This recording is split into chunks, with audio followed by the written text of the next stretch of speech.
ইন্নাল হামদুলিল্লাহ ওয়াসসালাতু ওয়াসসালামু আলা রাসূলিল্লাহি ওয়া বা'দ। আজকে আলোচনা করব স্বপ্নে হজ করতে দেখলে কি হয়।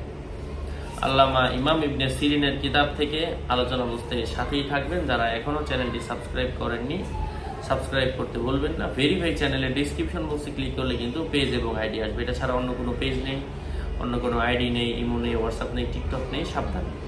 যাই হোক, স্বপ্নে হজ করতে দেখা এর অর্থ হচ্ছে আল্লাহ তাআলা বাস্তবেই তাকে হজ করার তৌফিক দান করবেন। সে যদি অসুস্থ থাকে আল্লাহ পাক তাকে সুস্থ বানায়া দিবেন। ঋণ থাকলে আল্লাহ পাক তার ঋণ আদায়ের ব্যবস্থা করে দিবেন। ভীত থাকলে, মনে ভয় থাকলে কোনো বিষয়ে আল্লাহ পাক ভয় দূর করে দিবেন। ব্যবসায়ী হলে আল্লাহ পাক তাকে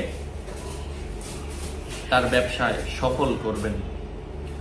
স্বপ্নে কোনো মানুষ যদি চিন্তিত থাকে আল্লাহ সুবহানাহু ওয়া তাআলা চিন্তা দূর করে দেবেন। এক কথায় হজ দেখা চতুর্দিক থেকে ভালো। হজের জন্য বের হতে চেয়েছিল কিন্তু স্বপ্নে হজের জন্য বের হতে পারেনি। এই স্বপ্ন দেখার অর্থ হচ্ছে কোনো শাসক যদি এই স্বপ্ন দেখে সে তার ক্ষমতা হারাবে। কোনো ব্যবসায়ী মানুষ এই স্বপ্ন দেখলে সে ক্ষতিগ্রস্ত হবে।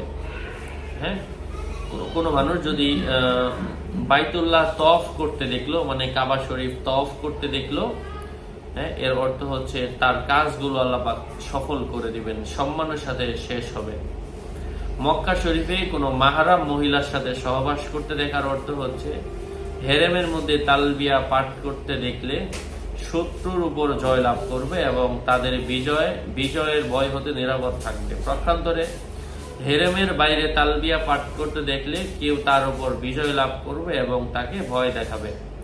স্বপ্ন দ্রষ্টার উপর হজ ফরজ হয়েছে কিন্তু সে হজ আদায় করছে না, এমন স্বপ্ন দেখার অর্থ হচ্ছে আল্লাহ তাআলার নিয়ামতের শুকরিয়া আদায়ের সম্ভাবনা রয়েছে।